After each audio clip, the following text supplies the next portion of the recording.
Someone just paid $80 million for a painting. You don't know who they are. The auction house knows, but they're not required to tell anyone. The money came through a shell company registered in the Cayman Islands. The painting is now in a warehouse near an airport in Geneva, where it will sit in a climate-controlled vault next to thousands of other paintings that nobody ever looks at. No one violated a single law. The art market generates $57.5 billion a year in sales.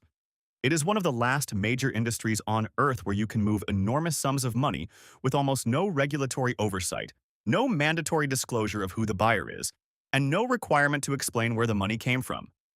For people with dirty money, that combination is worth more than any painting. Section 1. Why art is perfect for this?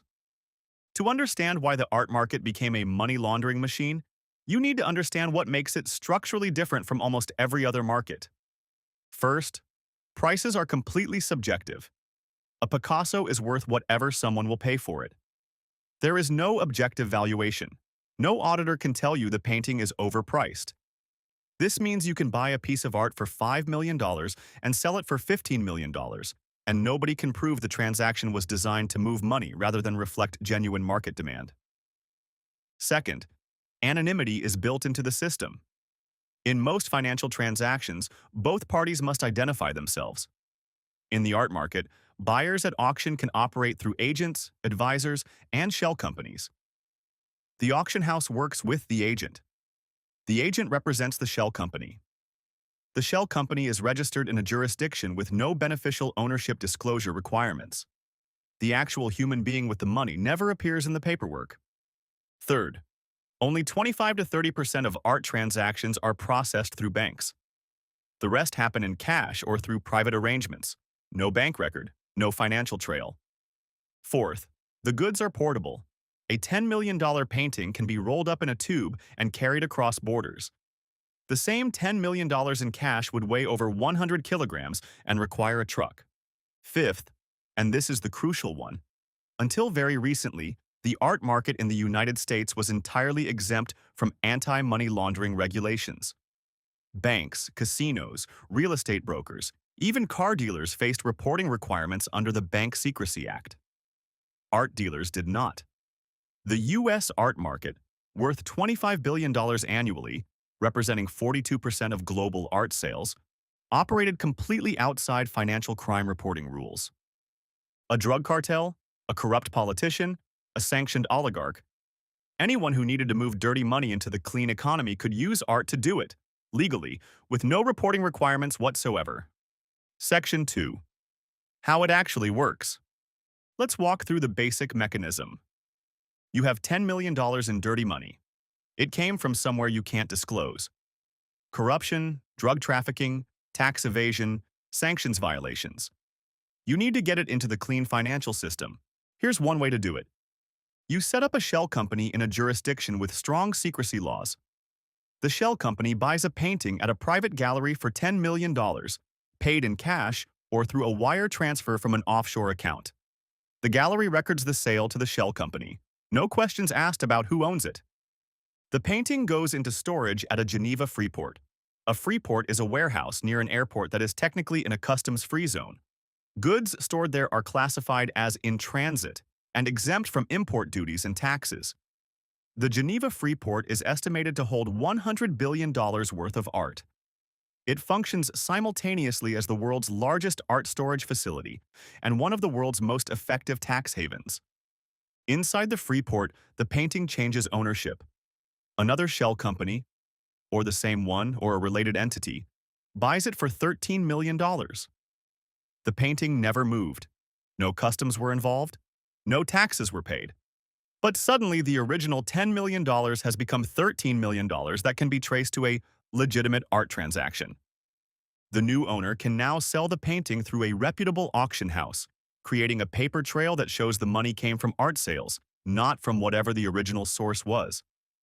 When Mexico passed anti-money laundering rules in 2012, requiring galleries to collect more information about buyers and limiting cash transactions, the art market there immediately collapsed, dropping 70% in less than a year. Gallery owners attributed it directly to the withdrawal of cartel buyers who had been among their largest customers. Section 3. Real cases. This isn't theoretical, there are documented cases.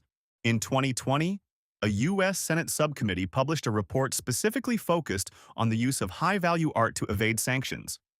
It detailed how two sanctioned Russian businessmen, Arkady and Boris Rotenberg, used shell companies and intermediaries to purchase millions of dollars worth of art through U.S. galleries and auction houses, despite being subject to U.S. sanctions that should have blocked any such transactions. The auction houses and galleries they worked through had no legal obligation to identify the ultimate buyer. A Brazilian banker convicted of money laundering had a Jean-Michel Basquiat painting worth an estimated $8 million smuggled into the United States from Brazil via the Netherlands, with shipping documents declaring the contents were worth $100. He was on his way to sell it through legitimate U.S. channels. In 2024, a Hezbollah financier was identified as having evaded sanctions through the purchase of over $1.2 million in art from U.S. dealers. He used the art market specifically because it fell outside the financial crime reporting requirements that would have flagged a transaction of that size in any other sector. ISIS used the art and antiquities market, looting archaeological sites across Syria and Iraq that contained over 5,000 sites, to generate and launder hundreds of millions of dollars. Ancient artifacts moved through dealers and auction houses across Europe and the U.S., financing terrorist operations. The art world's traditional lack of provenance requirements made it nearly impossible to track. Section 4. The FREEPORT system. The FREEPORT deserves its own section because it is genuinely remarkable. The Geneva FREEPORT is one of several high-security storage facilities built near major airports in Switzerland, Luxembourg, Singapore, and elsewhere. They were originally designed to store goods temporarily while in transit between countries, avoiding customs duties during the transit period. What they became is something different entirely. Art, gold, wine, jewelry, and other high-value assets are deposited into these facilities and never leave. They sit in transit, technically, for years, decades. Ownership transfers happen on paper, with the goods physically remaining in the same vault. Because the goods are in transit, they're exempt from customs duties and, in many jurisdictions, from wealth taxes. The Geneva FREEPORT alone is estimated to hold $100 billion in assets. It contains an estimated 1.2 million artworks. More masterpieces are stored in this single building than in most national museums, and almost none of them are ever seen by anyone. It is a vault for wealth, hidden from tax authorities, hidden from regulators, accessible to anyone willing to pay the storage fees, with minimal disclosure requirements about who owns what. One investigative journalist described it as the financial system of the ultra-wealthy, made physical and locked in a warehouse. Section 5. The regulatory gap and what's changing. Here's where things start to change. Slowly, reluctantly, and still incompletely. In 2020, the U.S. finally included antiquities dealers in the Bank Secrecy Act's anti-money laundering requirements. Art dealers, galleries, advisors, auction houses were explicitly excluded. That gap remained until July 2025, when bipartisan legislation called the Art Market Integrity Act was introduced in Congress to bring art dealers under the same rules that apply to banks and casinos. As of now, the bill has not become law. The U.S. art market, worth $25 billion a year, still operates with dramatically less financial crime oversight than a bank or a casino. The EU moved faster. Its fifth anti-money laundering directive, implemented in 2020, brought art market participants under AML rules for transactions above €10,000. The UK followed with similar regulations the same year. And the data from Mexico in 2012 shows exactly what happens when regulations arrive.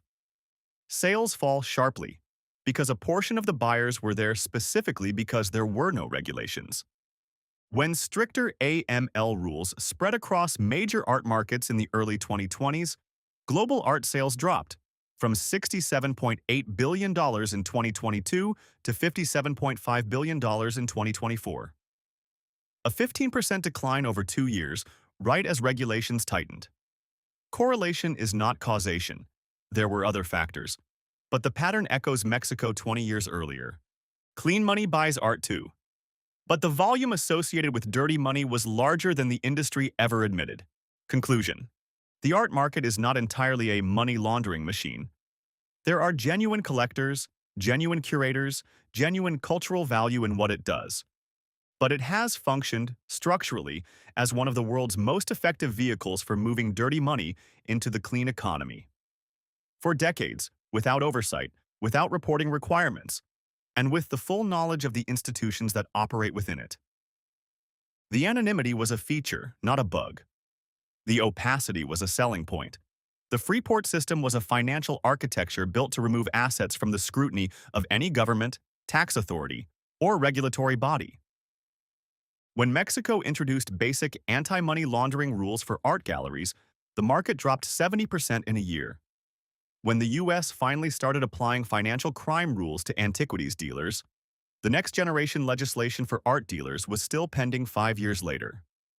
The people who run the art market have spent decades arguing that regulation would destroy the industry. What they meant is that it would destroy a particular kind of transaction, the kind where nobody asks where the money came from. Subscribe, because on this channel we follow the money, wherever it goes.